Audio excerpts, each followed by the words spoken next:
When you think high-tech aviation, I bet you're thinking stealth jets, right? Or maybe those super advanced drones, orbital satellites. Well, what if I told you one of today's most essential aerial tools is something you probably associate with birthday parties? Let's dive in. So this question, it pretty much frames our entire explainer. We're trying to find something that operates in that sweet spot. You know, higher than a jet, but without the absolutely insane price tag of launching a satellite into orbit. Any ideas? And the answer is the humble balloon. Yeah, seriously. It's a technology that's been around for centuries, and you'd think it would be totally obsolete by now, right? But nope. It has quietly become this absolutely essential tool for science, for communications, even for national security. Okay, so how does this super simple piece of tech actually work? And more importantly, why is it still so relevant?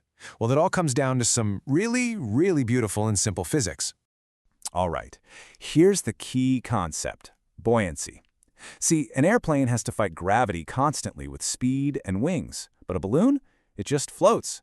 All it needs to do is be less dense than the air it's pushing out of the way. It's the exact same principle that makes a log float on water. So simple, right? It's elegant, it's efficient, and get this, it requires zero engine power just to stay in the air. And this is when you can really see that fundamental difference. Aircraft, drones, they're in a constant battle with gravity. They're burning fuel like crazy just to create lift. Balloons, though, they work with physics. They float. And that simple difference, well, that's the key to every single one of their advantages. And trust me, those advantages are huge. I mean, think about it. Since they don't need fuel to stay up, they can have unbelievable endurance. We're talking days, weeks, sometimes even months. They can get to these crazy high altitudes that are just totally inefficient for planes. And the simplicity? That makes them way cheaper than satellites. You're looking at maybe tens of thousands of dollars for a launch compared to, what, hundreds of millions for a satellite? It's a no-brainer. All right, let's start our ascent, shall we? We'll begin by looking at the balloons that operate a little closer to home, down in the lower atmosphere. Now, these are the real unsung workhorses, and they affect our daily lives a lot more than you probably think.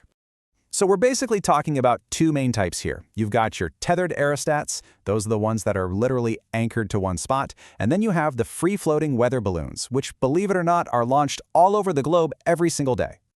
See, here's the thing. Satellites are amazing at looking down on the weather from way up high, but what they can't do is give us a really detailed layer-by-layer picture of what's happening inside the atmosphere. That's where weather balloons come in. They literally travel up through it, measuring things like temperature, humidity, and wind speed. They create this vertical profile that is just absolutely crucial for getting our weather forecasts right. And no, that is not an exaggeration. This isn't some niche, obscure tool. We're talking about a foundational pillar of modern meteorology. Seriously, without the data from all those daily balloon launches, that weather report you check on your phone, it would be a lot less reliable.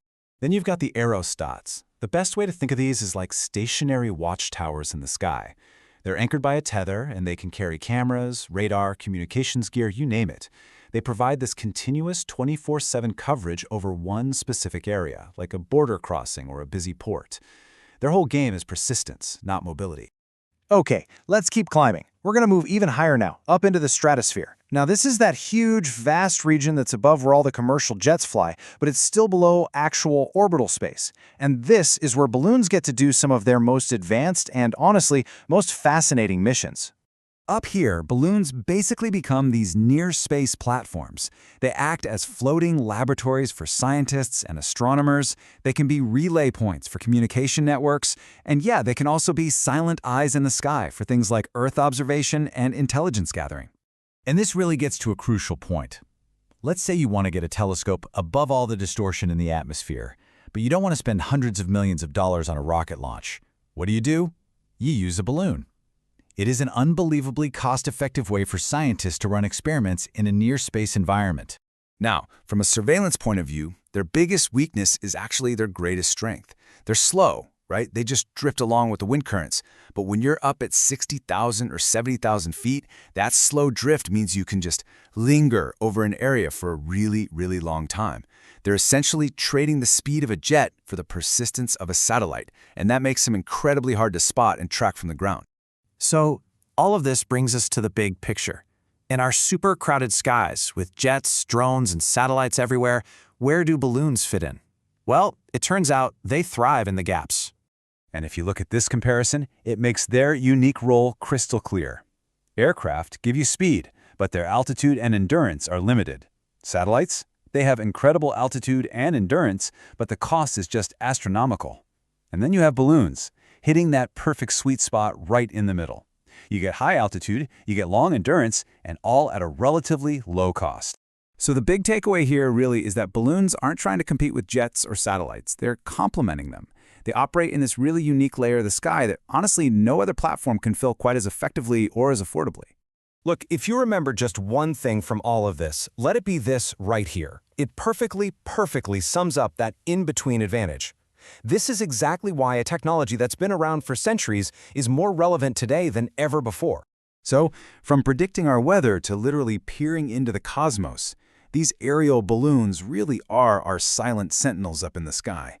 And I think it's a powerful reminder, in an age of just mind-blowing technological complexity, sometimes the most elegant solution is still the simplest one.